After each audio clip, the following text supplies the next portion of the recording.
Baik, Bapak Ibu sekalian yang berbahagia, pada kesempatan kali ini kita akan dibersamai oleh yang terhormat pakar parenting anak. Beliau adalah Dr. Suri yang merupakan seorang neuropsikolog atau psikolog perkembangan otak, intervensionis pendidikan, kemudian juga neuropsikologis, pendidik profesional, pendiri dan juga direktur klinis sebuah lembaga untuk anak-anak di Malaysia. Beliau adalah seorang doktor psikologi di Muslim Kidney Association Singapura dan juga bergabung di Mahat Tahfidz Al-Akhyar di Johor Bahru, Malaysia. Kita akan sampaikan beliau lahir di Singapura, kemudian sudah menikah, dikaruniai 3 putra-putri yang luar biasa. Beliau menempuh pendidikan di University of Texas Austin tahun 1994 untuk pendidikan S1-nya di Universitas Texas Austin di Amerika Serikat. Kemudian master degree atau S2-nya beliau ada di San Jose State University tahun 1999, kemudian akhirnya di S3 atau program doktorat beliau lulus dengan nilai yang sangat memuaskan dari University of California Berkeley tahun 2007. Beliau bisa lahir, kemudian bisa belajar banyak hal dari 3 universitas kenamaan di Amerika Serikat. Untuk itu nanti kita akan mohon informasinya, ilmunya. Kemudian beliau juga menerima berbagai macam penghargaan. Yang pertama adalah beliau mendapatkan penghargaan Pahlawan Sosial Iskandar Malaysia atau IMSA. Kemudian beliau mendapatkan penghargaan Sukarelawan Pendidik Masyarakat Luar Biasa Tanah Sutra My Library Malaysia. Kemudian beliau juga menjadi sukarelawan psikologi komunitas Abdul Ali Tayyibali Trust di Singapura. Dan bidang keilmuan beliau khususnya spesialisasinya adalah 1. Advokasi anak dan keluarga. Beliau adalah seorang advokat untuk well-being atau kesehatan anak dan keluarga, intervensi pendidikan dan perilaku, konseling trauma, evaluasi diri dan penilaian, terapi dan juga intervensi, pengembangan profesional, pelatihan dan juga fasilitas lokakarya. Pengalaman beliau adalah sebagai pendiri dan direktur Clinical Hearts to Mind Johor Bahru Malaysia, program pengembangan pemuda Bitara Johor di Institut Integriti Kepemimpinan dan Latihan Semangat Dato On Ikhlas, pelatihan khusus Emotional Self-Regulation, dan juga sebagai pembicara lokakarya di Universitas Pendidikan Indonesia Bandung tahun 2017. Hari ini sekalian kita sambut bersama, inilah Dr. Suri. Halo, Assalamualaikum Dokter. Boleh dicek dulu? Cek. Oke. Assalamualaikum warahmatullahi wabarakatuh. Baik, selamat pagi Cikgu, gitu ya. Karena datang dari Malaysia, betul ya? Dari Malaysia, betul ya? Malaysia, sudah berada di Malaysia, jadi kita panggilnya Cikgu, gitu ya. Oh ya, betul. Baik, apa kabar hari ini, Dokter? Alhamdulillah sehat. Ya, sudah cukup istirahat juga malam kemarin. Aha, Segar. betul. Berbahagia sekali kita tidak janjian tapi ternyata kita outfitnya hampir samaan ya. We kinda color coordinate gitu.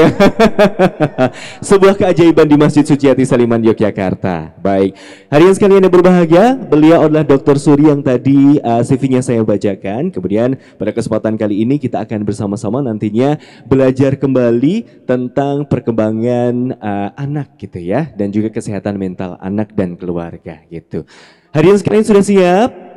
Belum dengar nih. Sudah siap? Masih belum dengar. Sudah siap? Nah, gitu. Dokter Suri sudah siap? Yes. Oke, baik. Kita mulai dengan pertanyaan yang paling sering ditanyakan, dokter. Kenapa Dokter Suri memilih bidang perkembangan anak psikologi gitu ya? Karena kalau kita lihat nih di era-era ini kebanyakan pengennya di bisnis gitu ya, ekonomi, hukum, tapi kenapa memilih psikologi? Apakah ada pengalaman tertentu yang memicu untuk memilih jurusan tersebut? You put me on the spot. Dulunya sebelumnya tuh saya nggak pernah berpikir yang saya ini mau menjadi seorang psikologi. Oke. Tapi saya memang dari kecil kecil ya, senangnya menjadi guru. Oke. Kalau bermain pondok-pondok gitu kan, main masak-masak saya mau jadi guru. Oke. Saya mau cikgu kan. Oke. Jadi waktu umur saya 18 tahun, Oke. saya bekerja di TK. Bekerja di TK umur Saya 18 seorang tahun ya. guru TK. Cikgu ya. Ya, cikgu di Amerika kan, di Amerika juga sebagai guru TK waktu umur saya 18 tahun. Itu Oke. pengalaman saya yang pertama sebagai profesional. Oke. Kemudian dari situ saya langsung senang banget sama anak-anak. Senang banget. Jadi saya mengambil jurusan bahagian pendidikan awal kanak-kanak dan psikologi kanak-kanak. Oke. Karena ingin lebih mengetahui tentang anak-anak. Dan Oke. karena saya mikirnya gini, satu hari saya ini mau menjadi seorang ibu. Aha. Jadi saya harus punya ilmu bagaimana saya mau menjadi ibu yang terbaik. Betul. Dan kemudian kalau di Amerika itu kan kita mempunyai 3 bulan waktu libur ya di Oke. summer. Ya, Oke. summer ya. Jadi kalau 3 bulan summer tuh anak-anak saya nggak sekolah libur, saya juga bisa libur, saya bisa bermain-main sama anak-anak saya. Oke. Jadi saya pilih jurusan begitu. Satu hari itu waktu saya sudah S2, saya bekerja di San Francisco Sheriff Department. Oke. Ada di California ya. Di California, tapi saya adalah behavior analyst. Oke. Untuk anak-anak remaja yang bermasalah perilaku yang di dalam penjara. Oke, jadi mungkin bisa kita informasikan ya, ayah bunda semuanya, Indonesia, Malaysia, Singapura, dan Amerika itu sangat berbeda gitu ya. Salah satu perbedaannya adalah bahwa di Amerika Serikat itu banyak sekali anak-anak remaja yang melakukan tindak kenakalan remaja, bahkan kriminalitas sehingga disediakan penjara khusus untuk remaja begitu ya. Oke. Penjara itu enggak begitu penjara-penjara, karena mereka ada kelas. Oke. Harian mereka harus pergi ke kelas-kelas. Oke, berarti lebih kayak sekolah. Ya, sekolah Oke. untuk anak-anak. Jadi dari situ itu saya banyak mengenali anak-anak, walaupun perilaku mereka itu nakal dan mereka udah dikriminalisasikan, criminalization. Saya mendapat tahu mereka tuh sebenarnya anak-anak yang bagus. Oke. Anak-anak yang baik. Oke. Kasih sayang. Jadi saya nggak ngerti, kok nggak cocok ya perilakunya begini di dalam criminalization di dalam penjara. Tapi dari yang sebelahnya begini, kenapa ya? Jadi saya mau lebih memahami mereka dan situasi mereka. Oke. Jadi saya bisa lebih mendekati mereka. Oke. Dan mungkin mempunyai empati. Langsung saya mengambil neuropsikologi. Oh, I see. Psych doctorate. Oke, jadi yang pertama dulu karena pernah bekerja sebagai guru TK gitu ya. Kemudian muncul satu pertanyaan, satu keinginan, oh karena besok saya akan menjadi seorang bunda, jadi saya juga harus punya ilmu untuk mendidik putra-putri saya nantinya. Kemudian setelah itu sempat bekerja di San Francisco menangani remaja-remaja di Amerika Serikat yang mau tidak mau harus masuk ke penjara. Namun ternyata di sana mendapatkan bahwa ternyata anak-anak yang masuk penjara itu anak-anak yang baik dan tidak berpikir bahwa mereka bisa melakukan tindakan seperti itu dan akhirnya langsung memilih untuk jalan menjadi seperti ini gitu ya. Oke, baik. Boleh tepuk tangan dulu bunda ya, ayah bunda semua. Jadi pelajarannya adalah untuk menjadi ibu itu harus punya banyak ilmu. Menjadi ayah dan ibu itu banyak ilmu, dan remaja-remaja yang mohon maaf melakukan tindak kriminalitas sebenarnya adalah yang baik tapi mungkin tersesat gitu ya. Iya, lingkungan luar dan juga lingkungan keluarga, lingkungan sekolah, situasi, banyak faktor-faktornya. Oke, nah untuk itulah kita pada hari ini bisa belajar dengan Dr. Suri. Kita akan lebih jauh lagi bertanya-tanya tentang hal tersebut. Dr. Suri, kita tadi sempat ada pertanyaan dokter, karena di Indonesia masih baru ya kesehatan mental dan lain sebagainya, isu-isu yang masih hangat gitu ya, kita belum tahu banyak. Tadi ada satu pertanyaan yang menanyakan bahwa dari sekian banyak kesehatan mental atau kondisi gitu ya, apa sih yang paling umum terjadi? Apakah ADHD, apakah speech delay, apakah autism dan lain sebagainya, dan makna dari kata-kata tersebut itu apa sih dokter? Gitu. Oke, pertanyaan pertama, kondisi mental yang paling sering terjadi ya. Kondisi yang paling sering terjadi itu apa? Kemudian makna dari kondisi-kondisi tersebut itu apa sih dokter? Gitu. Iya. Jadi kalau kondisi mental Oke. yang banyak terjadi sekarang ya di zaman-zaman sekarang ialah ASD, yaitu Autism Spectrum Disorder. Autism Spectrum Disorder. Ya, itu yang pertama sekarang bilangannya udah meningkat. Jumlahnya sudah meningkat, oke. Sudah meningkat baik di Asia ataupun di Amerika. Baik di Asia maupun di Amerika. Berarti ini tren global. Iya. Oke. Iya. Itu ya ASD dan kemudian ADHD. ADHD ya, disingkat ADHD. Karena ADHD itu sebenarnya bukanlah kondisi yang pertama. Oke. Ya. 70% anak-anak yang mempunyai ASD, autism, ataupun dyslexia, satu specific learning disorder, ataupun dyscalculia, juga specific learning disorder, 70% mereka itu mempunyai kondisi ADHD. Yaitu bersama. Jadi saya ulangi lagi ayah bunda semua bahwa 70% putra-putri kita semua yang mengalami kondisi disleksia, kemudian autism disorder itu memiliki ADHD gitu ya. Dan 30% ya bilangan sisanya, mereka itu berisiko tinggi menghadapi penyakit mental. Dan berisiko tinggi mengalami penyakit mental lebih berat gitu ya. Kecemasan, anxiety, cek, depresi, dan segalanya yang bipolar dan lain sebagainya. Dokter, kita mungkin akan bahas satu persatu. Tadi sempat dikatakan ada autism spectrum disorder, kemudian ada ADHD atau attention deficit disorder, kemudian ada juga speech delay tadi sempat disebut dan lain sebagainya. Boleh kita satu persatu gitu ya. Speech delay itu bukanlah satu kondisi yang bersendirian. Ya, maksudnya kalau anak-anak yang mempunyai autism, kemungkinan mereka itu juga mempunyai speech delay. Tapi tidak semestinya anak yang mempunyai speech delay belum tentu mereka autism. Berbeda. Ya? Kita mulai jawab pertanyaannya, dokter. Apa sih autism spectrum disorder itu?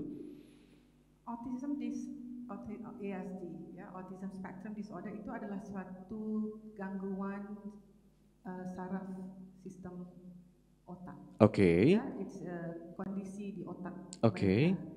That's one. Itu dia bukan satu penyakit. Bukan penyakit ayah bunda semua, tapi kondisi. Iya. Kondisi otak mereka. Ya, mungkin mereka mempunyai keramaian yang ASD ini, mereka juga mempunyai sensory processing disorder. Ya, sensorinya itu mungkin hyper yang tinggi. Kemudian mungkin juga sensitivity-nya itu lower.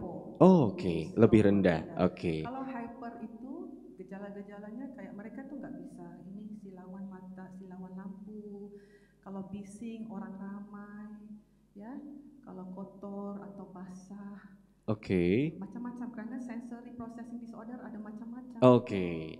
Jadi kalau untuk yang hyper, ayah bunda semua, hypersensory disordernya tinggi, itu anak-anaknya sangat fokus sehingga kalau ada kelihatan cahaya, ada suara bising, ada kotoran sedikit itu nggak bisa, ya harus. Yang hypo itu, yang di bawah itu langsung kalau kata bahasa orang Indonesia cuek aja, kan? That means lampu. Kecederaan juga nggak rasa sakit. Iya. Oke, jadi kalau yang hypo yang ada di bawah, ternyata kalau ada luka fisik itu sering tidak terasa karena sensornya atau syarafnya itu ada kondisi-kondisi tertentu yang membuatnya seperti itu gitu ya. Oke, itu adalah autism spectrum disorder di mana ini bukan penyakit tapi sebuah kondisi sistem syaraf otak anak tersebut gitu ya. Kemudian tadi disebutkan ada ADHD yang merupakan satu kondisi juga yang sering hadir ketika ada autism disorder gitu ya. Apa itu ADHD, dokter? Sebelum itu ya, Oke. saya mau pastikan satu ya. Kalau autism itu tiga perkara yang harus kita pastikan, yang terganggu ya. Oke. Pada mereka dampaknya apa? Tiga perkara untuk anak-anak autis. Yang pertama ialah dari segi komunikasi. Dari segi komunikasi. Ya, mungkin mereka akan verbal ataupun non-verbal. Oke, komunikasinya bisa verbal atau non-verbal. Yang verbal, kemungkinan mereka nggak bisa ada dua hala komunikasi. Oke, kemungkinan untuk yang autis, untuk komunikasi verbal itu tidak terjalin dua arah, ya, hanya satu arah saja. Iya. Dan social emotion communication, yang keduanya ialah dari segi sosial. Dari segi sosial? Mereka tuh nggak senang berteman, juga sendirian, juga bermain sendirian. Oke. Ya, begitu. Oke, jadi yang pertama tadi komunikasinya tidak bisa dua arah, kemudian yang kedua tidak berkenan untuk bersosialisasi gitu ya, lebih suka main sendiri, lebih suka menyendiri gitu ya. Dan yang ketiganya ialah ke atas perilaku yang sangat rigid. Oke. Kesukaannya itu, minatnya itu satu-satu aja. Oke. Ya, contohnya kalau anak umur 2 tahun atau 3 tahun atau 4 tahun, kalau dia tuh bermain mobil ya, mobil ya, dia susunnya itu rapi. Kalau warna putih-putih, warna hitam-hitam, merah-merah. Kalau senangnya sama mobil, maunya main sama mobil aja. Kalau senangnya pesawat, mainnya pesawat aja. Oke, dan rigid behavior. Oke, yang pertama tadi komunikasi tidak bisa berjalan dua arah, kemudian sosialisasinya juga lebih suka menyendiri, dan yang ketiga ternyata yang bisa dilihat adalah sebuah pola yang itu sangat khusus gitu ya, sangat rigid. Kalau dia maunya mobil, nanti akan disusun sedemikian rupa sesuai ukuran atau sesuai warna. Kalau maunya main sama mobil ya mobil aja, kalau pesawat aja, kalau boneka aja, nggak mau diganti dengan mainan yang lain. Kalau mau makannya ayam terus. Kalau mau makan ayam terus gitu ya. Mau yang lain. Kalau saya mau makan gratis terus gitu ya. Amin. Orang Indonesia ya. Oke, baik. Manusia kok. Baik. Lebih enak. Itu tadi adalah autism spectrum disorder gitu ya, bisa dilihat dari tiga hal tersebut. Pertama tadi komunikasi, kemudian ada sosialisasi, dan kedua adalah ada pola perilaku yang rigid gitu ya. Oke. Nah, ADHD ya. Kemudian kita lanjut Bapak Ibu sekalian dengan ADHD atau Attention Deficit Hyper Disorder atau kondisinya adalah dia sangat tidak bisa berkonsentrasi begitu ya. Apakah betul begitu? Langsung dijawab oleh Dr. Suri. Iya, ADHD dalam bahasa Inggrisnya adalah Attention Deficit Hyperactivity Disorder. Ya. ADHD ini ada 3 kategori. Ada 3 kategori. Ya. Kategori yang pertama ialah hyperactive. Hyperaktif yang pertama. Ya. Yang kedua ialah hyperaktif dan impulsif. Hyperaktif dan impulsif. Ya. Dan yang ketiga ialah inattentive. Yang ketiga inattentive. Ya, inattentive itu yang ADD sahaja tanpa H. Oke, Attention Deficit Disorder. Ya, oke. Tanpa Hyperactivity. Oke. Dan keramaiannya itu kalau inattentive ya, lebih banyak ke anak-anak perempuan. Oh, oke. Ya, kayak kalau mereka duduk di kelas ya, ya duduknya bagus, enggak berlari-lari, duduk diam, ya tapi sebenarnya otaknya udah melayang kemana-mana aja. Jadi apa yang diajarkan enggak masuk ke otak karena dia enggak di situ, cuma fisiknya saja di situ, tapi otaknya udah di dunia lain gitu kan. Di dunia lain ya. Lihatnya di luar jendela. Oke. Itu lihat burung-burung, pohon-pohon, waduh enak, cantik. Jadi dia itu kayak daydreaming. Oh, oke. Melamun ya. Apa? Melamun. Melamun. Oke. Ya, itu. Itu keramaiannya itu terjadi kepada anak-anak perempuan. Oke, Kalau anak laki, ya. kebanyakan di kategori ketiga ADD ya atau inattentive atau tidak memperhatikan itu terjadinya kebanyakan mayoritas ada di anak-anak perempuan gitu ya. Biasanya duduk rapi di kelas, disiplin tapi pikirannya melayang kemana-mana gitu ya. Iya, dan yang duanya itu hyperactivity dan juga hyperactivity impulsif itu keramaiannya laki-laki. Oke, kalau dua kategori yang sebelumnya hyperactivity atau hiperaktif gitu ya, dan juga hyperactivity dan impulsif, hyperaktif dan impulsif itu terjadi seringnya pada anak-anak laki-laki gitu ya. Apa Dr. Suri, apa bedanya kategori pertama dan kedua, hyperactivity dan hyperactivity and impulsive? Ya.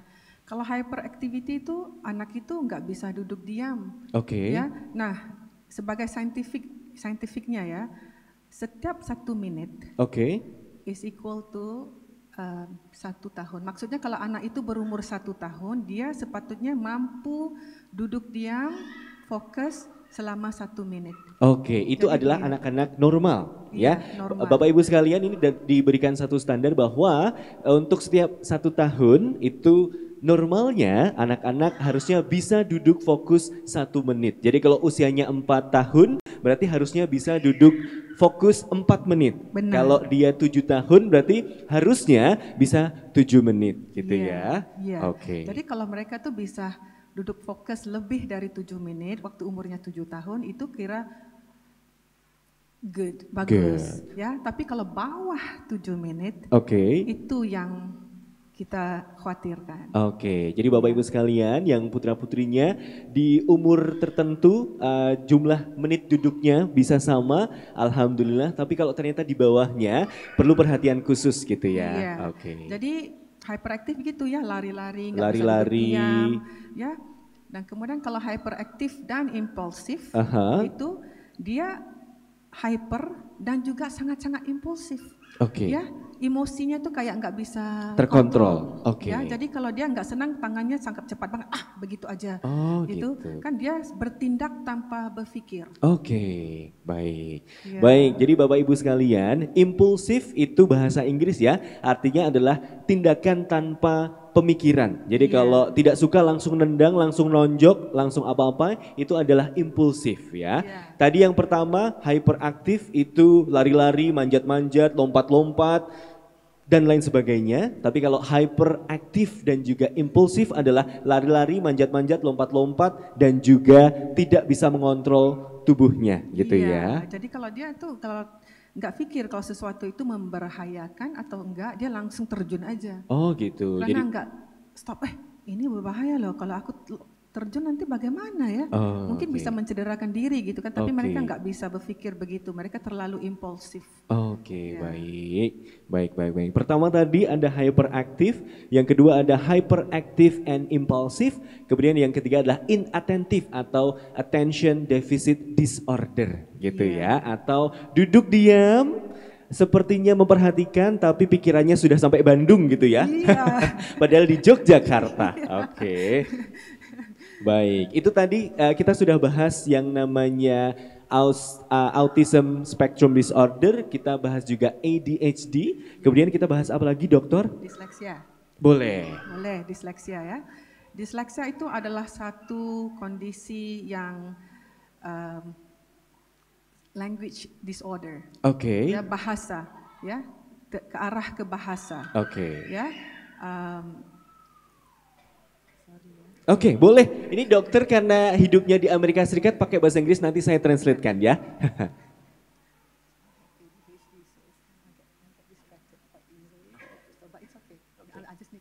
Alright, Jadi disleksia itu adalah sebuah kendala bahasa, ya, belajar bahasa.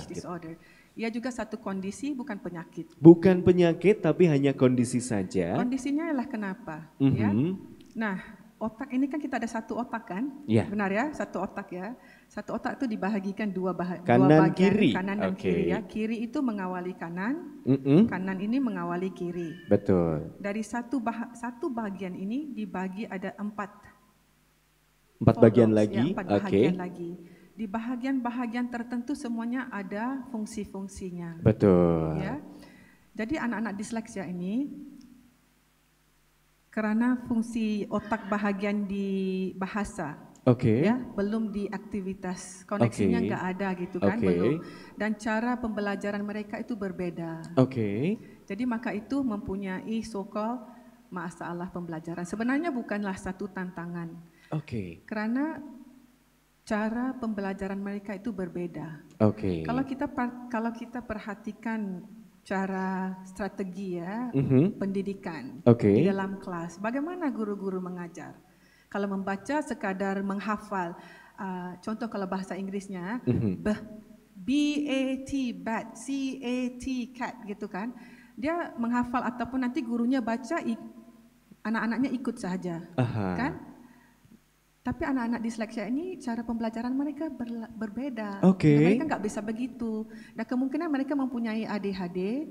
Jadi attention fokusnya itu kurang. Dan kemudian di bahagian otak yang untuk belajar bahasa, memorinya juga kurang. Jadi apa yang diajar nggak bisa. Jadi it's actually a language based. Mereka bisa belajar, anak-anak disleksia bisa belajar, bisa membaca, bisa menulis. Tapi strategi untuk mengajar itu berbeda. Baik. Jadi ini highlightnya sekali lagi adalah butuh pengertian, butuh pemahaman bahwa yang pertama putra-putri ayah bunda semua yang mengalami disleksia itu bukan penyakit, itu adalah sebuah kondisi di mana language processing device di otaknya atau alat pemroses bahasa di otaknya belum terkoneksi dengan sempurna, gitu ya. Dan karena itu maka belajarnya itu harusnya berbeda. Tidak sama dengan anak-anak normal lainnya gitu ya. Dan terbukti masih bisa belajar membaca, masih bisa belajar menulis, masih bisa belajar bahasa hanya dengan strategi pembelajaran dan pengajaran yang berbeda, yang sesuai gitu ya. Yang sesuai. Dan seharusnya saya terangkan ya, bahagian otak yang khusus untuk belajar bahasa atau membaca ya, literacy ya, membaca itu dia tuh enggak so-called develop ataupun matang ya. Kalau untuk anak-anak laki-laki sekadar umur 8 tahun hingga 9 tahun. Kalau anak perempuan umur 7 tahun. Sedangkan di sekolah anak-anak laki-laki dan perempuan as early ya, umur 3 tahun, 4 tahun udah diajar membaca. Sedangkan otaknya belum lagi bersedia. Jadi sistemnya itu.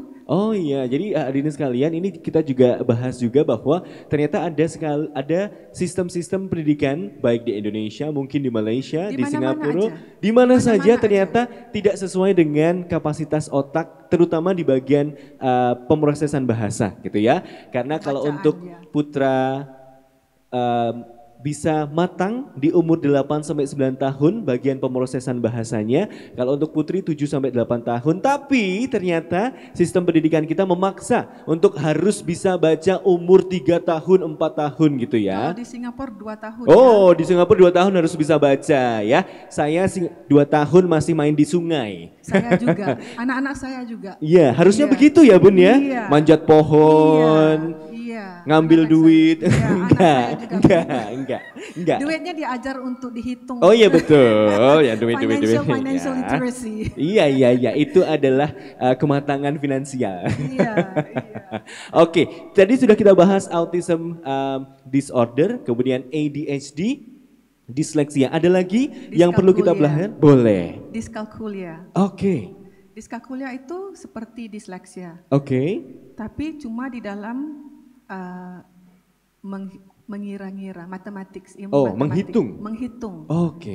Menghitung dan juga ianya bisa berpikir kritis. Dia bisa berpikir kritis. Cuma kalau harus belajar algebra, kalkulus, hitungan itu Mereka nggak bisa pikir logiknya. Oh, sepertinya saya itu deh ya. Karena dulu saya SMA, ketika saya dulu sekolah SMA, ada guru matematika datang, saya pusing, kemudian mules gitu ya, menggigil, saya pengen pergi gitu. Mungkin saya menderita itu ya. Mungkin. Jadi ini sama seperti disleksia. Kalau disleksia adalah belajar bahasa, kalau ini adalah matematika gitu ya. Bisa menghitung sederhana, tapi ketika rumusnya sudah lebih sulit seperti algebra, kemudian kalkulus, ada rumus-rumus tertentu itu agak susah untuk berpikir seperti itu gitu ya. Dan juga kayak kalau multiplication, multiplication perkalian, ya 2 times 2. Kan kalau di sekolah kan suruhnya hafal 1 kali 5 sama dengan 5 gitu kan. Kita nggak bisa, kayak disebutkan kita karena saya sebenarnya ada diskalkulia dan juga ADHD. Oh gitu. Saya, ya, jadi susah untuk kita menghafal mathematics yang perkalian itu, times table 2, times table 3, times table 4 itu saya nggak bisa menghafal. Ya, tapi kalau suruh berpikir bagaimana saya memerlukan waktu yang sedikit lebih lama lagi dan tempatnya harus tenang, nggak harus bising-bising, nggak harus ada gangguan, jadi saya bisa berpikir dengan tenang, konsentrasi. Ya, konsentrasi, dan saya memerlukan objek-objek materials gitu ya untuk kira. Jadi kalau anak-anak diskalkulia itu kalau untuk mengajar mengajar matematika, kita perlukan visual, dan juga perlukan dorongan daripada bahan-bahan. Oh gitu. Jadi mungkin ibu-ibu, ayah bunda semuanya kalau mau mengajar matematika langsung menghitung uang ya. Kalau benar nanti boleh diambil gitu ya. Itu motivasi gitu ya. Bukti nyata gitu ya. Nggak ada nanti lagi diskalkulasi ya. So ya itu diskalkulia. Ya, dan kadang-kadang itu mereka tuh enggak kayak contoh kompas ya. Kompas ya, north, south, east, west ya. Dari sini itu kita agak confused gitu. Agak bingung. Ya, jadi kalau nyetir juga anak-anak kecil nggak bisa nyetir ya. Tapi arah tujuan tuh agak enggak begitu bingung. Mereka tuh agak bingung. Kanan, kiri, kiri, kanan, ya. Begitu. Salah satu ciri-cirinya adalah agak kesusahan membaca peta gitu ya. Kan utara, selatan, timur, barat itu agak kesusahan, kanan kiri juga agak kesusahan gitu ya. Maunya jalan lurus gitu ya. Shiratal mustaqim ya. Berjalan di jalan yang lurus. Baik. Dan lagi satu yang harus saya terangkan ya. Boleh. Ialah visual processing disorder. Visual processing disorder atau kondisi disorder visual. Ya, karena ini satu ya, disleksia ya, ada perbedaan antara disleksia dan juga visual processing disorder. Boleh. Karena visual processing disorder itu, nah contoh ya, kalau anak ibu kata, anak saya itu seringnya mirror image, terbalik ya, B-nya D, tiganya jadi I, ya E, gitu kan. Yang harusnya di kanan jadi di kiri, yang harusnya di kiri jadi di kanan. Iya, itu tidak semestinya gejala, itu tidak semestinya mempunyai disleksia. Kemungkinan dia itu enggak disleksia, tapi cara proses informasi dari mata ke otak itu berbeda. Itu yang dipanggilnya visual processing disorder. Jadi ini adalah sebuah kondisi keadaan di mana proses dari indera penglihatan mata menuju otak informasinya itu tidak terproses dengan sempurna gitu ya. Yang tadinya B itu ada di kanan gambarnya, tapi malah jadi di kiri karena terbalik gitu ya. Atau misalnya ada gambar bintang yang sebelah kanan warna merah karena visual disorder jadi warna merahnya ada di kiri gitu. Jadi nanti kalau tulisannya itu sepatutnya S-A-Y-A saya ya, tapi tulisannya akan A-Y-A-S. Jadi terbalik. Kayak ada cermin. Begitu. Tapi itu tidak semestinya disleksia. Bukan pasti disleksia. Belum tentu. Karena ini dua-dua berbeda. Kemungkinan juga anak-anak disleksia mempunyai visual processing disorder juga. Tapi ada kemungkinan ada kemungkinannya. Karena dari pengalaman saya sebagai seorang clinical, ya, terlalu ramai anak-anak yang sudah disalah diagnose dengan disleksia kerana visual processing disordernya. Oke, jadi ayah bunda semuanya, ini adalah pengalaman profesional dari Dr. Suri. Kebanyakan gitu ya, anak-anak yang tulisannya berbeda, yang terbalik-balik itu langsung divonis sebagai penderita disleksia. Belum tentu, bisa jadi itu adalah visual disorder gitu ya. Visual processing disorder gitu. Oke, baiklah. Oke, kita sudah siap untuk segmen selanjutnya. InsyaAllah. Oke, baik. Oke, jadi hadirin sekalian, tadi sudah kita bahas tentang beberapa kendala yang sering dijumpai dalam perkembangan anak gitu ya. Nah, kita akan lanjut nih bertanya-tanya lebih dalam lagi seperti sebab-sebabnya, kemudian cara penanganannya dan lain sebagainya. Karena tadi Dr. Suri mengatakan bahwa Dr. Suri adalah penderita ADHD, betul ya? Ya, dan bisa lulus kuliah S3 gitu loh ya. Tepuk tangan dulu dong. Bisa mengajar di Malaysia, bisa mengajar di Indonesia, itu adalah bukti bahwa mereka-mereka yang mempunyai kendala ini, kondisi ini masih bisa hidup dengan normal, masih bisa hidup dengan sukses, bahkan mungkin lebih sukses dari yang normal gitu ya. Insya Allah, amin. Tergantung ayah bunda semua gitu ya. Ya, dan juga lingkungan, dorongan, kerana intelligence itu bukanlah saja di segi akademisnya. Ya, kalau kita lihat mengikut Howard Gardner, Howard Gardner Multiple Intelligence, dia mengatakan bahawa inteleksi ini bermacam-macam inteleksi, bukan saja dari segi akademis. Betul. Jadi mungkin mindset yang perlu kita ubah adalah karena kita sebagai orang tua sering menomorsatukan intelijensia akademis di sekolah gitu ya. Harus juara 1, harus dapat 10, harus dapat 100 dan lain sebagainya. Padahal teori psikologinya tidak seperti itu ayah bunda. Ada berbagai macam kecerdasan. Ada kecerdasan A, B, C, D, ada banyak ya. Dan itu semua bisa kita eksplorasi, bisa dioptimalkan. Yang juara 1 di sekolah belum tentu nanti bisa jadi dokter, ya gitu kan. Tapi mereka-mereka yang mungkin punya kecerdasan lain yang tidak terapresiasi di sekolah justru bisa jadi orang yang sukses juga. Gitu ya, baik. Dan hadirin sekalian yang berbahagia, sesuai dengan tadi yang kita sampaikan, Dr. Suri ini juga seorang trainer untuk Parenting with Wisdom of the Prophet Muhammad SAW in the 21st century, atau seorang trainer untuk menjadi orang tua dengan kebijaksanaan Nabiullah Muhammad SAW di abad 21. Nah, nanti kaitannya seperti apa hubungannya mendidik anak seperti Rasulullah dengan masalah-masalah kondisi-kondisi mental yang tadi kita sebutkan gitu ya. Oke, baik. Hadirin sudah siap? Siap. Oke, baik. Dokter sudah siap? Siap. Sudah. Oke, baik. Kita mulai dengan pertanyaan-pertanyaan boleh ya, dokter ya? Boleh, silakan. Monggo. Oke. Baik, kita bisa monggo ya? Baru belajar. Baru belajar ya. Jadi Dr. Suri ini adalah amalgamasi dari berbagai budaya gitu ya, karena dari ayahanda itu Singaporean dan juga Indonesia, Padang, Belanda, betul ya? Kemudian dari orang tua itu Jawa, Singapura, Cina. Dan akhirnya adalah seperti ini gitu ya. Jadi ada Belandanya, ada Padangnya, ada Indonesia Jawanya, ada Singapurnya, ada juga Chinese-nya. Kemudian umur 1 tahun atau 4 tahun ya?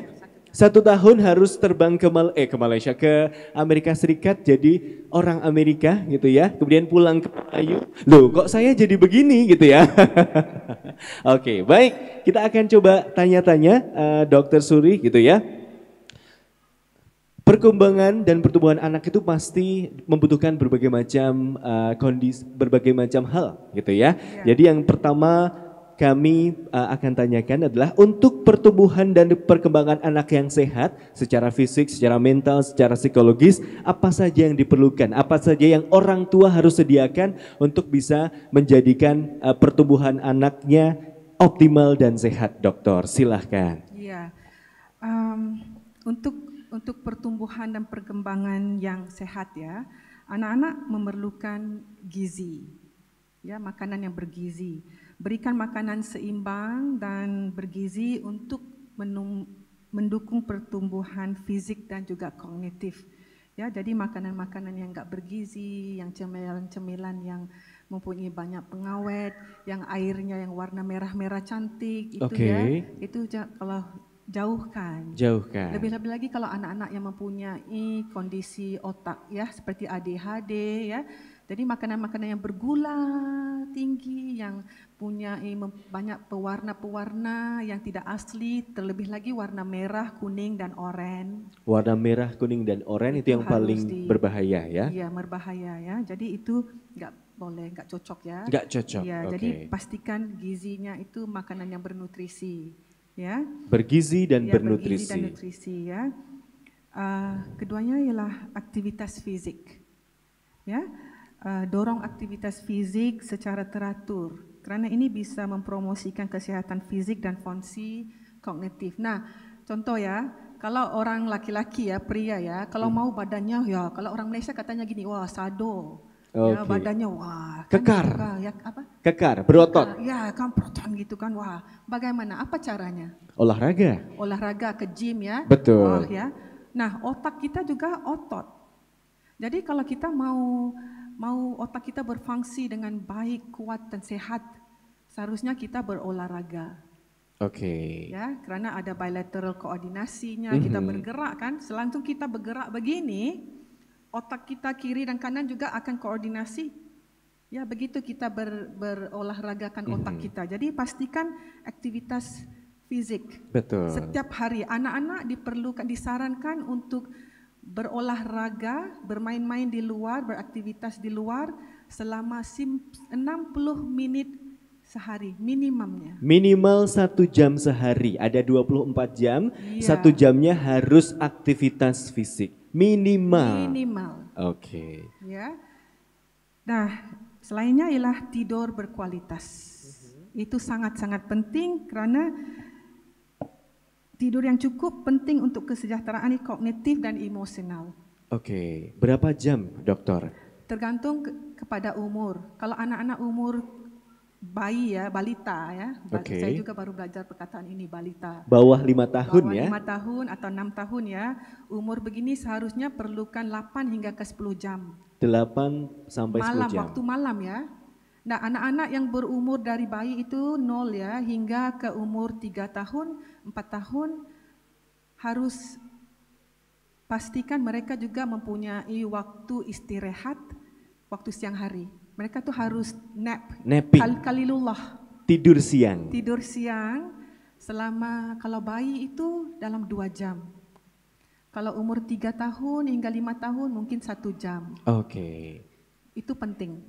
Ya, jadi kalau anak-anak umur 6 tahun hingga ke 12 tahun siang hari dah enggak perlu tidur ya, tidur siang, tapi pastikan mereka ada mempunyai waktu untuk istirahat. Ya, istirahat aja baring-baring ya gitu kan. Mungkin dalam 1 jam. Tapi malam pasti harus tidur. Harus tidur. Anak-anak remaja, ini kategori yang sangat susah ini remaja ini karena kita dah nggak bisa kawali mereka kan. Betul. Jadi tapi anak-anak remaja dari sekitar umur 13 hingga 18 juga pastikan mereka mempunyai minimal 8 jam untuk tidur di malam hari. Ya. Jadi kalau ada putra-putrinya yang remaja yang masih nongkrong di luar di kafe harus diingatkan gitu ya, bahwa butuh 8 jam untuk tidur gitu ya. Dan bergadang di dalam kamar dengan HP-nya aja. Gak tidur ya. Karena kita nih ini sebagai untuk orang dewasa juga ya, penting kita tidur waktu malam sebelum jam 10. Sebelum jam 10 malam itu kita sudah harus tidur. Ya. Kamarnya harus gelap. Harus suhunya harus dingin, biar enak nyaman kan. Jadi temperature badan fisik kita ini bisa turun dan kita bisa tidur. Kita harus tidur sebelum jam 10. Karena selepas jam 10 itu otak kita akan bekerja dan mengeluarkan bahan-bahan kimia dan hormon-hormon dan mempersolidasikan segala-galanya yang kita mengalami dan belajar waktu siang hari.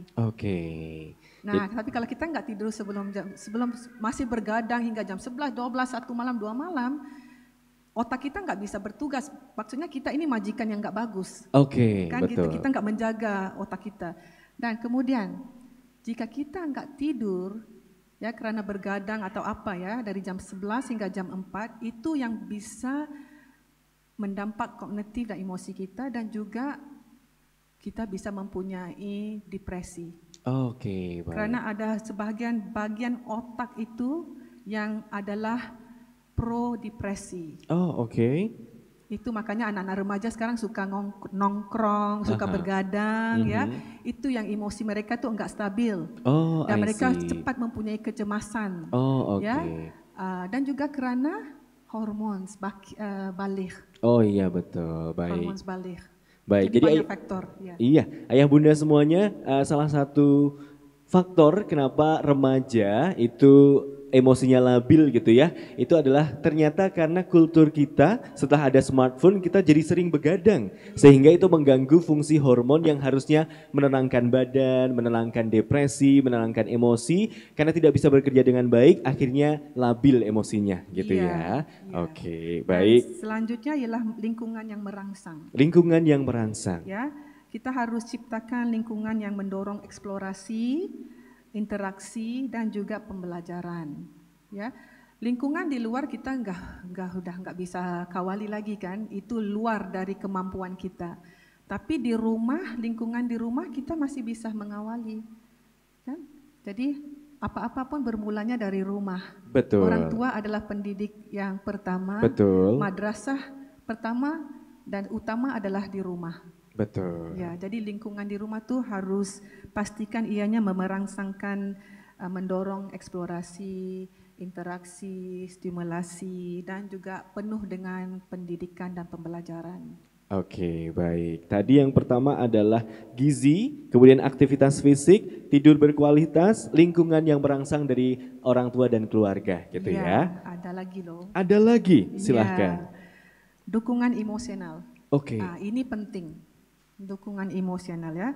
Kita harus tawarkan dukungan emosional dan komunikasi terbuka untuk membantu mereka mengatasi tantangan dan mengungkapkan perasaan mereka. Oke. Ya, karena kita, kalau saya lihat ya, dari observasi saya, di Asia ini anak-anak itu sering murung. Karena mereka itu nggak bisa mencurhatkan perasaan mereka, emosional mereka itu enggak didukung dengan positivity ya, dengan positif ya. Jadi mereka tuh agak rasa tertekan. Oke. Nah, emosional ini kenapa penting? Karena kalau anak-anak kita mempunyai keterampilan cemerlang ya, wah di Harvard University ya, doktor itu ini, tapi kalau dia enggak bisa mengelola emosi dia dan dia mempunyai kecemasan, sering mempunyai kecemasan, depresi dan segala macam, kecemerlangan dan keterampilan itu juga enggak begitu berguna untuk kehidupan nyata. Betul. Ya. Iya, betul. Jadi dukungan emosi orang tua dan keluarga itu sangat penting untuk ya, kecerdasan emosi sang anak gitu ya. Iya, dan juga akan bisa terdampak kepada perhubungan mereka apabila mereka mempunyai suami atau istri atau keluarga sendiri, dan juga di kantor-kantor bersama orang lain. Semata-mata karena emosional mereka itu tidak didorong dengan bagus waktu tumbuh. Ya? Oh iya, baik. Oke, baik. Ada lagi dokter? Ada, batasi waktu layar. Batasi HP. Ini era digital ini, kan berkembang pesat. Ibu ayah juga udah kecanduan gadget ini, bagaimana? Kan, jadi bagaimana anak-anak ya pastilah kita kan contoh teladan untuk anak-anak kita. Kita seharian di HP gini, anak-anak juga pasti dia watching us, kan? Dia perhatikan kita ya. Jadi harus batasi waktu layar. Bukan katanya nggak bisa langsung, nggak mungkin kan. Sekarang udah di era digital ya. Sekolah mungkin juga perlukan internet ya. Tapi harus batasi waktu layar. Tetapkan batasan pada penggunaan layar dan dorong keseimbangan yang sehat antara aktivitas digital dan juga interaksi dunia nyata. Karena faktornya ya the facts ya, itu ya secara realitas ya. Kita ini hidup bermasyarakat. Kita ini kerja di kantor sering berhubung dengan manusia-manusia, bukan Betul. AI kan? Bukan Bunda. Bukan robot kan? Jadi kita harus mempunyai keterampilan socialization, Sosialisasi. Oke. Harus mempunyai kebijaksanaan melaksana interaksi, bagaimana Betul. berbicara, Betul. ya dengan bagus, dengan ya bagaimana mau bekerja sebagai tim, ya teamwork, bukan seumurnya di sini. Betul, ya. betul. Dan juga HP ini kalau terlalu lama gunaannya itu akan terdampak kognitif juga. Oke. Ya, jadi bataskan waktu layar, pastikan di rumah ada zona bebas HP. Oke. Maksudnya kalau di kamar nggak bisa ada HP. Kalau waktu makan jangan gunakan HP. Oke. Ya gitu, dan gunakan waktu layar ini sebagai hadiah. Oke. Contoh, kalau udah bangun pagi itu harus bersih kamar, harus rapiin kasur, harus sholat subuh, harus mandi, sikat gigi, harus sarapan. Kalau ada tugasan sekolah harus habiskan tugasan sekolah. Kemudian ya baru bisa gunakan HP, tapi beri waktu. Contoh kalau anak-anak umur bawah 12 tahun. Oke. Ya, 6 hingga 12 tahun. Contoh, oke, boleh tapi cuma 45 menit. Oke. Tidak bisa lebih daripada 45 menit. Ya, satu hari. Anak-anak umur bawah 6 tahun sebenarnya nggak butuhkan HP. Terlebih lagi anak-anak umur bawah 2 tahun. Iya. Nggak bagus untuk perkembangan otak mereka. Ya, jadi kalau boleh jangan. Ya, jadi itulah ya batasan waktu layar juga. Dukung hobi dan minat mereka. Dukung hobi dan minatnya gitu ya. Ya, banyak lagi tapi ya. Iya. Nanti nggak kesempatan nanti waktunya. Oke. Oke, baik. Kita akan buka pertanyaan dokter Ya, untuk bisa, ya. dari hadirin sekalian. Gimana hadirin sudah siap untuk bertanya gitu ya? Baik, kita akan mulai membuka pertanyaan bagi hadirin sekalian yang punya pertanyaan. Oh, langsung ada 3 ya. Oh, banyak. Banyak. Oke. Baik, kita akan buka dulu 3 kemudian dijawab. Kemudian nanti kita lanjut lagi gitu ya. Kita akan mulai 3 dari yang paling depan gitu ya. Baik, permisi dulu. Saya akan berikan, baik, kenalan dulu ya, nanti disebutkan namanya siapa, kemudian boleh memberikan pertanyaan kepada Dr. Suri. Oke. Boleh dicek mikrofonnya? Sudah. Selamat pagi Bunda, Assalamualaikum. Waalaikumsalam. Oke, passwordnya. Nggak ada ya. Oke, silakan Bunda. Assalamualaikum warahmatullahi wabarakatuh. Waalaikumsalam warahmatullahi wabarakatuh. Izinkan saya bertanya dok, di sini saya punya anak umur 5 tahun. Kalau yang normalnya anak 5 tahun itu udah jelas ngomong ya, bahasanya udah lancar. Tapi ini anak yang ketiga, dia tuh ngomongnya belum lancar, terus dia terlalu aktif gitu. Jadi semuanya kerjaan tiap hari cuma berantakin rumah, mainan semua dikeluarin, tidak milih-milih gitu. Jadi semuanya dimainin, mau boneka, mau mobil-mobilan, jadi semuanya dimainin gitu. Terus satu lagi, dia makan cuma mau dengan 1 telur. Saya pernah konsultasi sama ahli gizi, itu disuruh mungkin berkreasi dengan makanan, dengan bentuk-bentuk yang bagus. Saya udah coba semuanya, tapi di saat dia udah merasakan hal yang lain dari telur, dia nggak mau, dibuang gitu. Terus apakah itu termasuk kelainan atau gimana gitu dok? Saya minta penjelasan gitu untuk menghadapi anak yang seperti itu.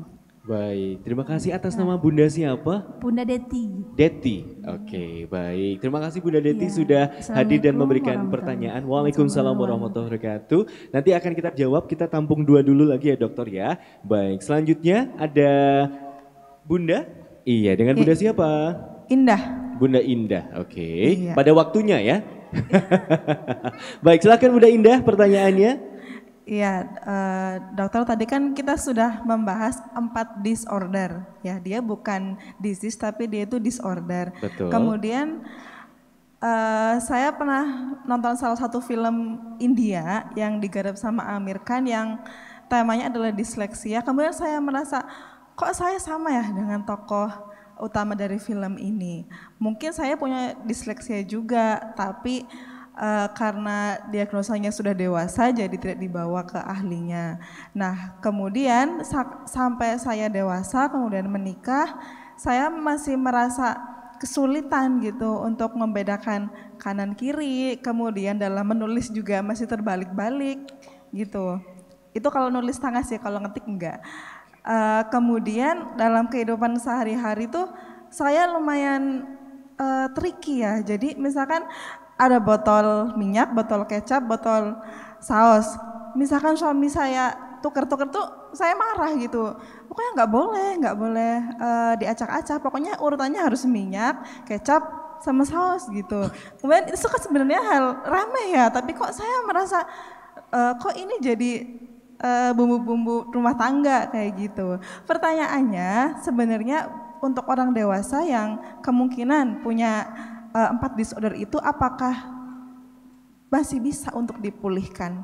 Kemudian pencegahannya nanti biar anak dari orang tua yang punya disorder ini tidak mengalami hal yang sama, pencegahannya itu seperti apa? Terima kasih. Oke, baik. Terima kasih Bunda Indah ya. Oke. Minyak, kecap, saus. Nggak boleh diubah ya. Nanti akan berhubungan dengan Bunda Indah kalau diubah ya. Baik, terima kasih Bunda Deti dan Bunda Indah. Satu lagi, tadi siapa boleh? Oh iya, sebelah sana boleh. Selamat pagi Bunda, dengan Bunda siapa? Bismillahirrahmanirrahim, dengan Ibu Yayu. Halo Bunda Yayu, boleh silahkan. Bismillahirrahmanirrahim, seperti kasusnya hampir sama Bu Deti tadi, saya mempunyai anak yang nomor 2. Nah itu dalam belajar itu dia kurang konsentrasi dan makannya pun cuman memakai sayurnya dia nggak suka kalau ada sayur di situ, walaupun udah di otak-atik seperti apa, mesti dia kerasa ada mulutnya ada sayur atau dipeh sama dia. Dia makannya cobanya maunya sama gorengan tempe. Terus kalau nggak ada tempe dia terima makan apa pakai garam, nasi sama garam itu aja. Nah itu mungkin faktornya kan akhirnya jatuhnya ke kurang konsentrasi ke anak saya. Itu harusnya saya harus bagaimana untuk supaya anak saya itu bisa konsentrasi di sekolahan dan nilainya pun tidak terlalu buruk. Apa maksudnya? Meningkat ya Bunda ya? Ya begitu, seperti itu. Nah untuk pertanyaan selanjutnya yaitu bagaimana kita mengetahui anak kita sejak di dalam kandungan itu ada kelainan seperti itu. Apakah itu karena faktor ibunya makannya tidak bergizi, ataukah karena faktor yang lainnya, atau mungkin sudah dari sananya anak itu tidak normal seperti itu. Terima kasih sebelumnya. Wassalamualaikum warahmatullahi wabarakatuh. Waalaikumsalam warahmatullahi wabarakatuh. Baik, terima kasih Bunda Deti, Bunda Indah dan juga Bunda Yayu. Kita akan coba menjawab ya, dokter. Kita mulai dengan Bunda Deti terlebih dahulu. Beliau memiliki 3 putra gitu ya. Untuk yang ketiga adalah berumur 5 tahun, kemudian belum lancar berbicara, kemudian hyperaktif, suka mengobrak-abrik rumah gitu ya. Kemudian hanya mau makan dengan telur. Oke, itu dari Dokter Suri itu diagnosanya seperti apa dan kira-kira langkah apa yang harus diambil oleh Bunda Deti gitu ya. Silahkan dokter. Bismillah. Ya, ADHD itu sebenarnya adalah tantangan perilaku. Bukan karena nggak bisa fokus dan memberi tumpuan perhatian gitu. Ya, karena perilakunya dia itu agak aktif, jadi oleh itu terjejas dengan fokus dan attention. Oke. Ya. Nah, kalau dia itu senangnya dia kayak memang hyper ya. Oke. Dia tuh senangnya main segala-gala macam ya. Itu adalah anak-anak yang memang seluruhnya memang senang bermain kan? Iya. Tapi kita kalau di rumah ya, kita seharusnya mengajar, mendidik anak-anak kita, oke, bermainnya begini. Kalau di rumah itu jangan keluarkan segala-gala mainan. Oke. Jadi harus diberi rotation. Diberi rotasi. Rotasi. Oke, bergantian. Ya, bergantian. Jadi contoh ya, seminggu ini di kamar main anak-anak itu cuma ada Legos, 2, 3. Pilihannya jangan banyak, mungkin 3 saja. 3 pilihan saja permainannya. Jadi peraturannya di rumah harus diberi peraturan dengan kalau kamu habis main yang mainan A, ya, habis main harus disimpan dulu, kemas rapi, kemudian kamu baru bisa bermain dengan permainan B. Begitu, ya. Di rumah juga harus mempunyai peraturan. Kenapa kalau di sekolah, di luar lingkungan mempunyai peraturan? Kita nyetir juga mempunyai peraturan. Betul. Kan? Kenapa enggak di rumah enggak ada peraturan? Kan? Harus, ya, itu pertama. Kadang-kadang ibu ayah itu sering tanya saya, "Dok, kalau anak-anak saya ya di sekolah ya bagus banget ikut peraturan ya, tapi selangkah di rumah aja lah langsung tabrak semua ya itu gini kan." Kenapa ya? Saya bilang, di rumah ada peraturan enggak? Ada rutinitas enggak? Oh, enggak ada. Kenapa enggak ada? Kalau di luar ada, kenapa di rumah enggak ada? Kan? Jadi di rumah juga harus mempunyai rutinitas, harus mempunyai peraturan-peraturan. Karena kalau di rumah juga enggak mempunyai itu, ya sewenang-wenang dia lah, karena enggak ada peraturan, enggak ada rutinitas. Jadi waktu permainan juga harus begitu. Peraturannya begini, kamu main A sudah habis, simpan rapi, kemas, kemudian kamu bisa bermain B. Kalau kamu enggak mengemas dan bersimpan rapi yang ini, kamu enggak bisa memilih yang lainnya. Beri pilihan dan rotasi. Seminggu dalam kamar permainan anak-anak cuma ada 3 jenis mainan. Cukup. Kemudian minggu depan itu dirotasi dengan mainan lain. Begitu. Dan kuncinya kita harus konsisten. Itu, ya. Dan makanan. Ada 2 lagi, Dok. Tadi belum 5 tahun belum lancar berbicara dan juga makanannya hanya mau telur saja gitu ya. Silahkan, Dokter. Ya, belum lancar pembicaraannya. Nah, belum lancar pembicaraannya maksudnya apa? Kosakatanya itu belum banyak atau pertuturannya itu enggak jelas. Contoh kalau telur katanya elo. Saya katanya ayah, ya, an. Contoh ya, apa yang mana satu? Atau dia bisa berkata saya, bisa bertutur, tapi kosakatanya kurang. Nah, kalau yang pertama itu tuturannya itu enggak begitu jelas, itu harus dipastikan anak itu pergi ke speech therapy. Ya, speech therapy. Kalau di rumah bisa mendorong dengan praktik dan karena itu adalah sensori mulut. Betul. Sensori oral factory ya di mulutnya ya. Jadi otot-otot di mulut kita, di lidah kita juga mempunyai otot-otot. Iya. Jadi harus diolahragakan, harus exercise ya. Kalau di rumah contohnya simple ya. O, A, I, E, O.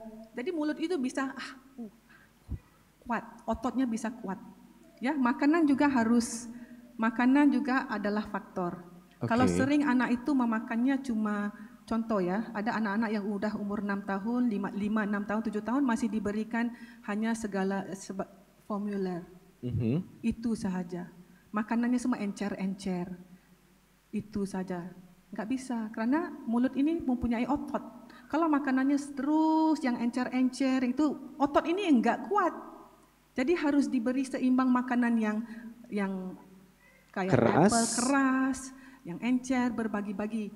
Dan kalau anaknya udah 5 tahun, senangnya cuma telur saja, itu sudah jadi habit kan.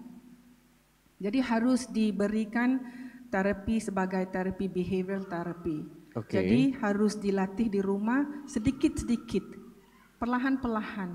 Ya, ikut. Contoh ada menu. Kalau di restoran ada menu kan? Iya. Ibu juga chef ya, tukang masak di rumah kan. Jadi mempunyai menu khusus di rumah. Jadi contoh dalam minggu ini mau dilatih suruh dimakan carrot. Wortel. Ya, wortel. Kan? Jadi wortel itu harus beri sedikit aja. Jangan yang waktu permulaan itu langsung diberi banyak dan dipaksa makan. Jangan begitu.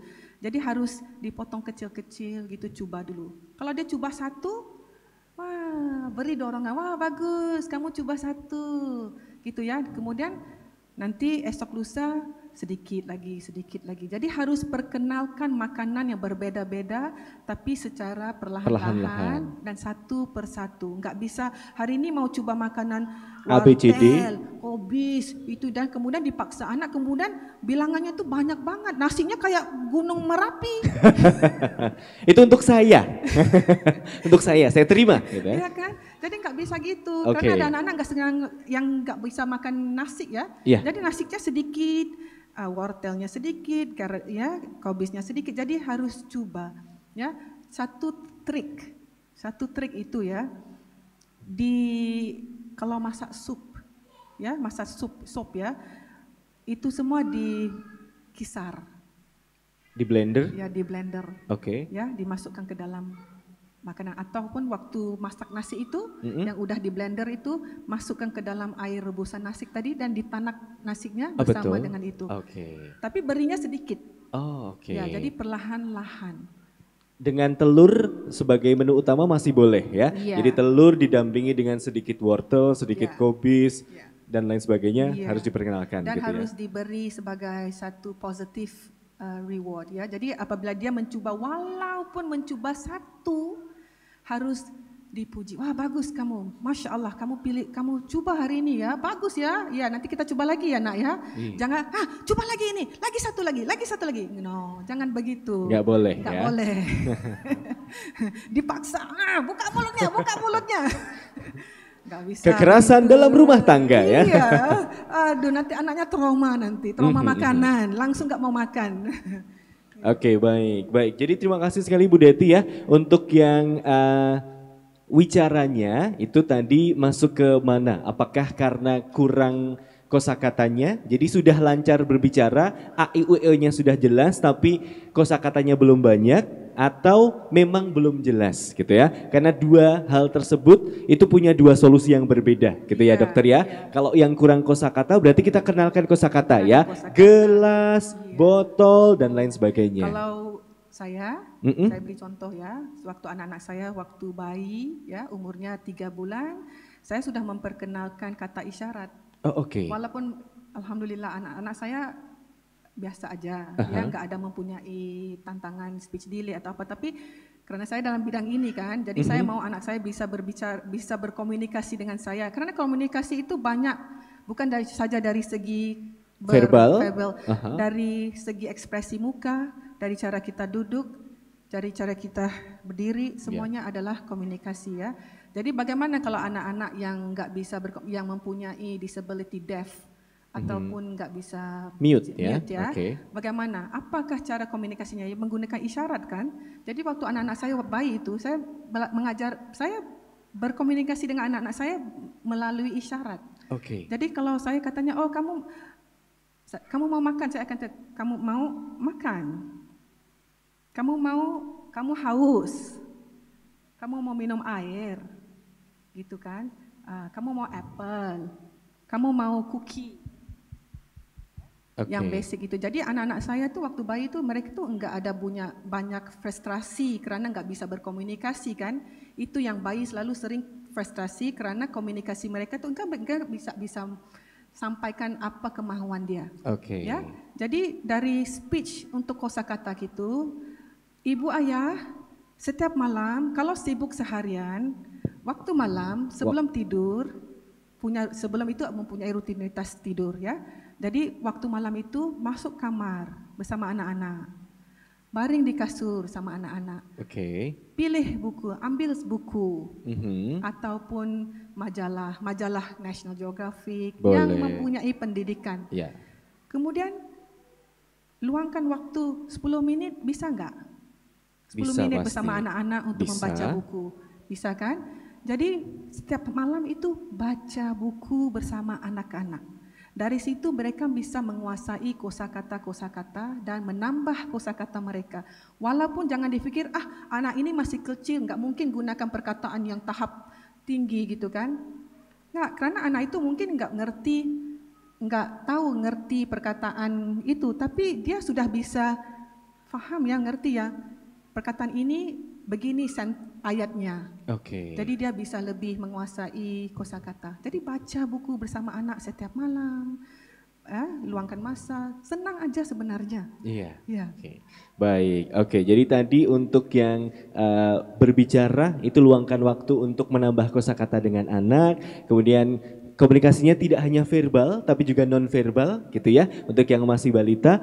Kemudian untuk yang hiperaktif dan juga mengobrak-abrik mainan harus ada peraturan di rumah ya, bahwa 1 minggu permainannya hanya ABC, kemudian kalau mau main yang DEF maka harus dirapikan dulu, dikembalikan baru kita main yang selanjutnya. Kemudian untuk yang telurnya masih boleh karena telur itu bergizi ya dokter ya. Iya. Kemudian diperkenalkan dengan makanan yang lain, sedikit-sedikit dipuji-puji, semoga nanti semakin lama semakin suka gitu. Iya. Oke, baik, terima kasih. Kita lanjut dengan Bunda Indah ya. Bunda Indah ini suka nonton film Bollywood tadi ya. Karena katanya ada satu film India yang membuat Bunda Indah bertanya-tanya, apakah sebenarnya saya orang dewasa dengan disleksia yang tidak terdiagnosa gitu ya. Karena sampai sekarang ketika menulis tangan itu masih kesusahan. Kemudian mempunyai tadi ada rigid behavior gitu ya, botolnya harus A, B, C. Kalau botolnya berbeda, wah langsung cakar-cakaran gitu ya. Kemudian bagaimana caranya, apakah benar Bunda Indah ini adalah orang dewasa dengan disleksia yang tidak terdiagnosa? Kemudian bagaimana caranya ketika memang sudah dewasa ternyata punya disleksia yang dulu tidak terdiagnosa bisa menormalkan kembali hidupnya gitu ya. Betul begitu ya Bunda Indah ya? Baik, silahkan dokter. Ya, apa nama ibunya tadi? Bunda Indah. Bunda? Indah. Bunda Indah cantik manis. Iya. Boleh saya bertanya ya? Boleh, silahkan. Selama ini, adakah Ibu Indah bahagia dengan cara kamu sendiri dan keterampilan kamu dan kesuksesan kamu? Ya, bahagia kan? Ya, alhamdulillah ya. Nah, kemungkinan enggak Ibu mempunyai disleksia. Saya enggak pasti. Ya, karena untuk diagnosis bukan sekadar simptom begini-gini, banyak lagi yang perlu saya evaluasikan. Kemungkinan karena di kawasan di sini, di Asia ini, neurodevelopmental disorders, yang ESD, yang disleksia itu masih lagi baru lagi. Ya, jadi kemungkinan ada tapi belum terdiagnosa. Ya. Iya. Nah, kalau yang maunya yang ya begini tidak semestinya mempunyai ESD, autism. Kemungkinan karena pemikiran cara ibu berlainan dan untuk memudahkan tugasan ibu harus mempunyai sistem dan struktur organisasi yang tepat. Jadi untuk kemudahan diri sendiri. Karena ibu udah mengerti, ini cara saya. Kalau yang lain saya itu nggak bisa. Contoh kalau saya di kamar saya semuanya organisasi juga. Yang di sini. Jadi itu adalah survival kita. Untuk kita bersurvival dan kita bisa melaksanakan tugasan kita dengan baik. Nah, bagaimana caranya kalau sekarang ini, disleksia bukan satu penyakit, jadi enggak ada so-called pemulihan itu ya, rawatan ya. Tapi kita bisa mengawali dan memperbaiki keterampilan kita dengan contoh ya, kalau menulis itu bisa semua ikut. Boleh. Oke, ikut saya ya. Oke, kita akan praktek sebentar dengan Dr. Suri ya. Monggo silahkan Bunda Ayah semuanya bisa ikut bersama kami. Ini adalah untuk koordinasi otak, ya, kiri kanan. Kalau di sekolah, di kelas juga, kalau di sini ada guru-guru, ada cikgu-cikgu, ya, bisa juga dipraktikkan. Mungkin sebelum memulakan pembelajaran, ya. Kalau di rumah juga bisa, anak-anak juga bisa. Oke. Boleh, tangannya diangkat dua-duanya. Tepuk.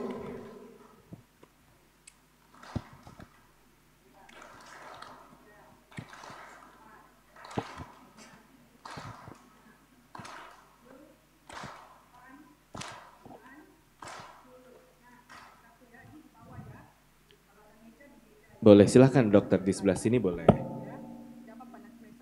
Oke. Begini ya. Oke. Siap? 1, 2, 3, 4, 5, 6, 7, 8, 9, 10. Oke? Nah, lagi satu ya. Oke? Begini ya. Ini. Oke? Sudah bersedia? Begini ya. 1, 2, 3. 1, 2, 3. Harus dihentak yang 4. 5, 6, 7, 8, 9, 10. Oke, nah gini. Oke? Satu ya. Ini ya. Ini ya. Tadi kan sudah kan. Oke? Gini, tapi gini. Ya. 1, 2, 3. 1, 2, 3. 1, 2, 3. 1, 2, 3. 1, 2, 3. 1, 2, 3. Gitu. Ya. Nah, itu adalah satu latihan untuk otak kita kiri dan kanan berkoordinasi. Oke. Dan juga untuk anak-anak yang ADHD bisa fokus dan attention. Tadi saya ada kelihatan juga ada beberapa yang nggak bisa. Iya. Jadi dari situ koordinasi itu, dari situ saya udah tahu oh ini koordinasi otak kiri dan kanannya itu nggak begitu bagus. Oke. Ya, jadi harus kalau mampu di rumah bermain gitu kan sama anak-anak, dan kalau guru-guru gunakan itu sebagai satu latihan sebelum memulakan pembelajaran. Jadi mereka itu bisa fokus dan atentif dan juga secara nggak langsung berolahraga otak, koordinasi otak mereka kiri dan kanan. Kalau berdiri juga bisa, ada ya bahasanya, tapi nanti waktu nggak cukup. Ya, tapi itu basic saja, ya bisa, insya Allah. Baik. Ya. Berarti kalau untuk botolnya itu memang harus berkomunikasi dengan sang suami gitu ya, bahwa ini cara saya begini, jadi mohon beradaptasi gitu ya, karena memang berbeda cara pemikirannya dan juga cara organisasinya gitu ya. Harus mempunyai komunikasi terbuka, bukan saja dengan suami istri, tapi juga dengan anak-anak. Ya. Nah kita juga berbeda kan, jadi anak-anak juga berbeda. Kalau ikut cara kita ya cara kita mengajar dia gitu, tapi anak-anaknya juga mempunyai perbedaan masing-masing. Jadi kita juga harus menghormati perbedaan mereka, asalkan mereka itu organisasinya bagus ya, berterampilannya bagus ya, basicnya gitu. Oke, baik ya. Semoga botolnya tidak menimbulkan prahara rumah tangga ya Bunda ya. Baik, terima kasih sekali Bunda. Silahkan nanti lanjut nonton film Bollywood lagi ya. Kita lanjut lagi dengan Bunda Yayu ya. Bunda Yayu ini tadi sempat bercurhat, dokter, anak yang kedua itu kurang konsentrasi gitu ya, sehingga nilai akademis di sekolahnya kurang bagus gitu ya. Kemudian picky eater, hanya mau dengan tempe saja, kalau nggak ada tempe maunya nasi garam. Kemudian apakah hal-hal tersebut, kondisi-kondisi tersebut bisa didiagnosa dari kehamilan atau jika memang bisa, terus ibunya harus seperti apa dan lain sebagainya gitu. Oke, yang kondisi neurodevelopmental disorders ini ya, kondisi neuro otak ya, ini sistem saraf ini sebenarnya yang faktor pertama ialah genetik. Faktor pertama adalah genetik. Genetika, gitu bukan ya. genetika, is DNA, is part of your DNA. Oh, oke. Ya, it's your genetic. Ya, maksudnya kalau ini kayak penyakit, contoh penyakit ya. Kalau datuk nenek kita, ibu kita, mama kita, ibu kita atau bapak kita ya mempunyai darah tinggi, kan high blood pressure ataupun diabetic, kemungkinan kita juga berisiko kan, lebih atau tinggi, lebih tinggi kan kanker ya. Jadi kita harus udah ada kesadaran yang kita ini di bilangan yang berisiko tinggi. Jadi kita harus membuat sesuatu, pastikan yang kita ini risiko kita rendah. Dengan acara apa? Cara pemakanan kita, cara gaya hidup sehat itu dan semacamnya kan. Jadi kondisi-kondisi ASD, disleksia ini semua sebenarnya pertama ialah karena genetik, ya. Itu yang pertama. Yang kedua juga makanan dan gaya hidup. Makanan dan gaya hidup orang tua?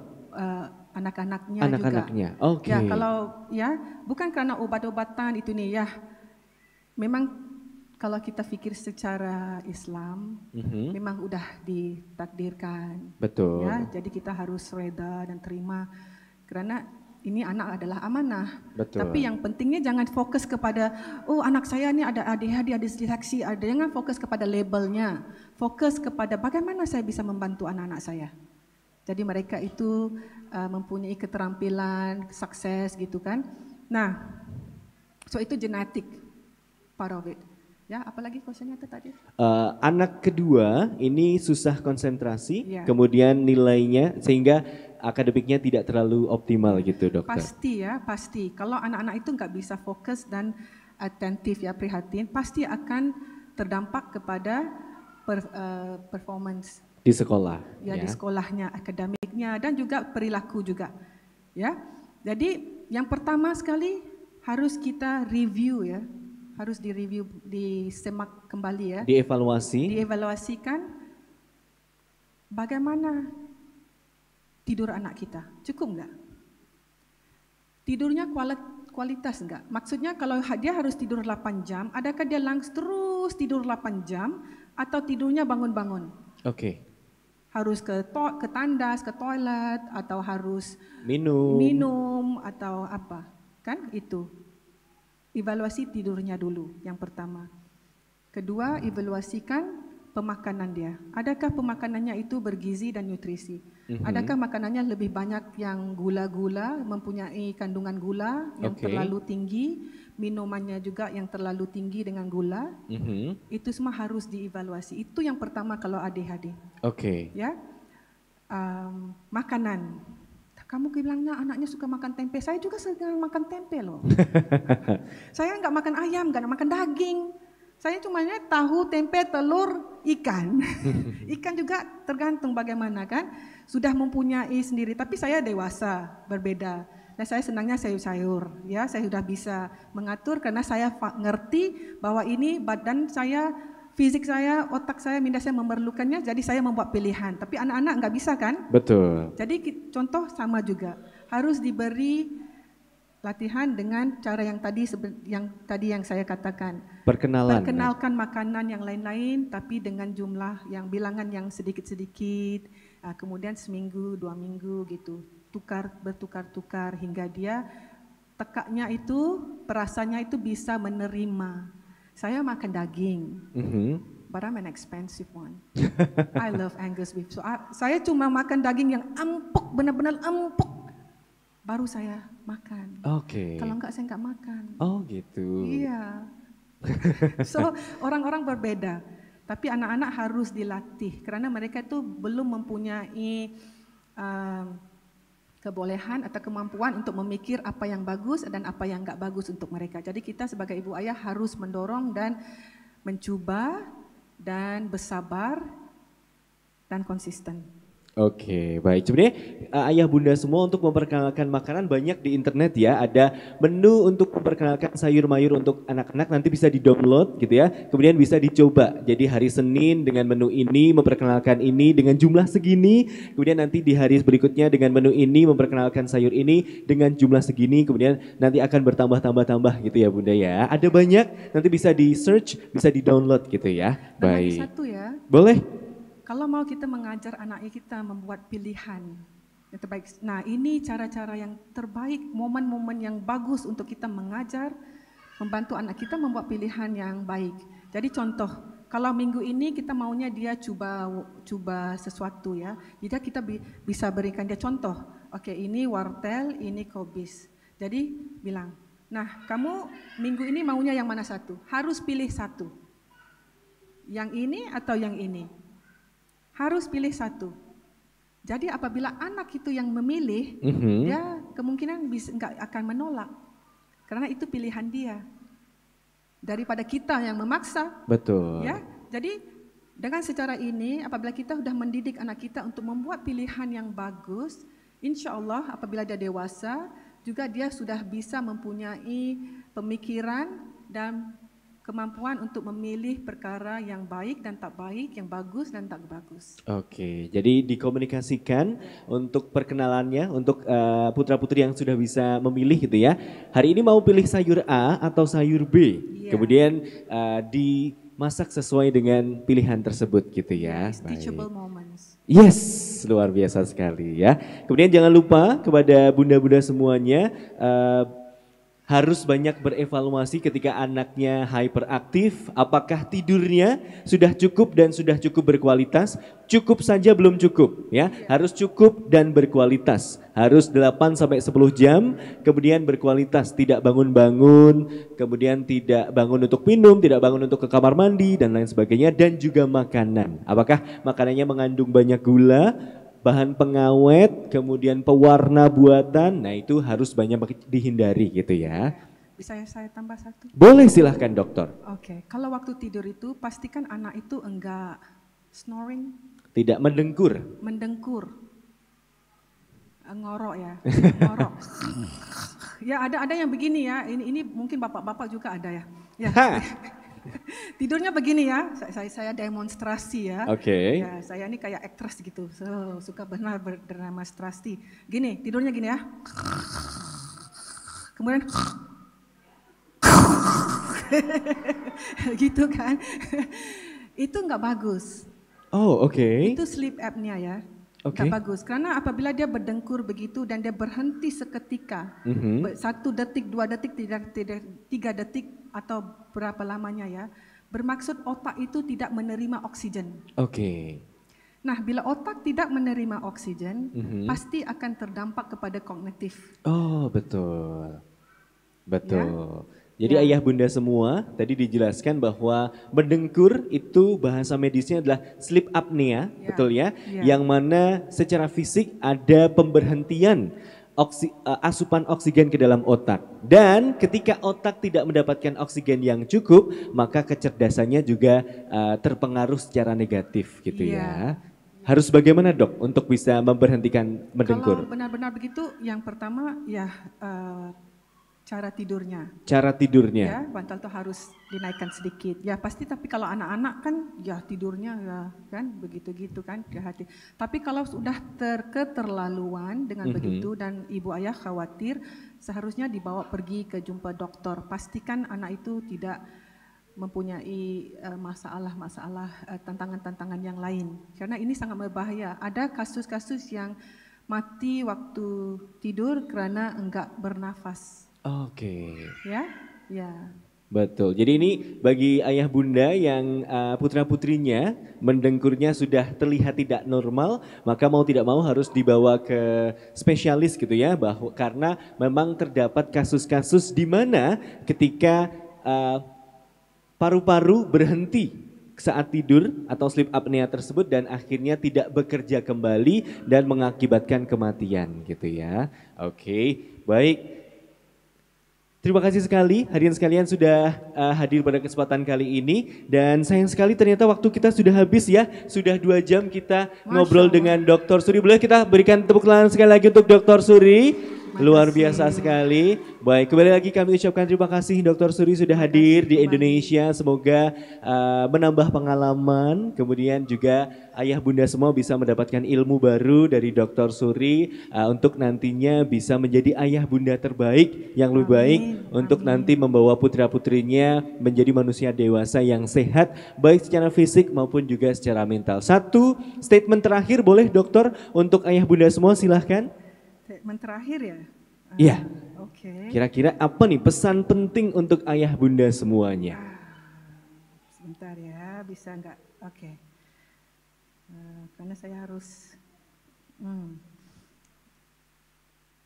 perjalanan menjadi orang tua itu sangat berpanjangan kan, yang juga melibatkan perpaduan antara ilmu pengetahuan dan juga kebijaksanaan abadi. Ya, kita harus memfasilitasi perkembangan otak-otak yang optimal. Ia memerlukan pendekatan holistik. Dan walau bagaimanapun kita sebagai ibu ayah kan kita mau yang terbaik. Jadi kita coba sedaya upaya kita sebaik-baiknya untuk anak-anak kita, memberikan dia apa yang dia perlu, bukan apa yang dia mahukan. Ya. Setelah kita memperlakukan dengan terbaik, memberi yang terbaik, yang lainnya itu kita menyerah kepada Allah. Ya, karena dia juga yang menentukan dan dia juga itu. Dan saya bagi sebagai ibu, yang pentingnya ialah kita harus sentiasa berdoa untuk anak-anak kita yang baik-baik, dan pertuturan bahasa yang kita gunakan kepada anak-anak juga itu sebagai satu doa. Jadi harus sentiasa mengawasi apa yang kita ucapkan, apa yang kita katakan kepada anak-anak kita.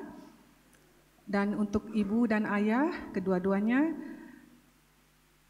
banyaklah bersabar, banyaklah bersyukur seadanya, kerana anak ini adalah amanah, dan juga ikhlas dalam menjalankan tugasan dan amanah tanggungjawab sebagai ibu dan ayah. Amin. Ya, semoga anak-anak kita semua menjadi anak-anak yang soleh dan solehah. Amin. Ya, Amin. yang sukses di dunia dan di akhirat. Amin. Dan mereka menjadi amal jariah, sedekah jariah untuk kita nanti. Amin. Insyaallah. Amin. Ya? Amin. Amin. Ya. Baik, boleh sekali lagi kita berikan tepuk tangan untuk Dr. Suri. Hari ini sudah hadir di Masjid Suciati Saliman, Yogyakarta, membersamai dengan ayah bunda semua yang hadir juga di Suciati Saliman, Yogyakarta untuk belajar kembali tentang perkembangan anak. Karena memang tadi Dr. Suri bilang bahwa untuk menjadi orang tua itu butuh kecerdasan intelektual dan juga kebijaksanaan hati, ya. Tidak bisa hanya main logika, tidak bisa hanya main emosi, tapi dua-duanya secara holistik harus dilakukan. Banyak-banyak bersabar, banyak-banyak bersyukur, banyak-banyak evaluasi diri, kemudian memberikan apa yang putra-putri kita perlukan, bukan apa yang putra-putri kita mau, gitu ya. Dan harus evaluasi diri untuk menjadi panutan, sauri teladan untuk putra-putri kita. Semoga nantinya putra-putri kita bisa menjadi putra-putri yang solih, solihah, membanggakan orang tua, keluarga, bangsa, dan juga agama. Amin. Baik, dan untuk acara selanjutnya, boleh kita undang perwakilan dari Masjid Suciati Saliman, Yogyakarta untuk bisa berfoto sejenak. Kami undang yang terhormat Bunda Ati untuk bisa berfoto bersama Dr. Suri di sini. Halo, selamat pagi Bunda, boleh bergabung bersama kami? Oke, baik Dr. Suri, kita akan berfoto bersama. Monggo Ibu Ati untuk bisa bergabung bersama kami.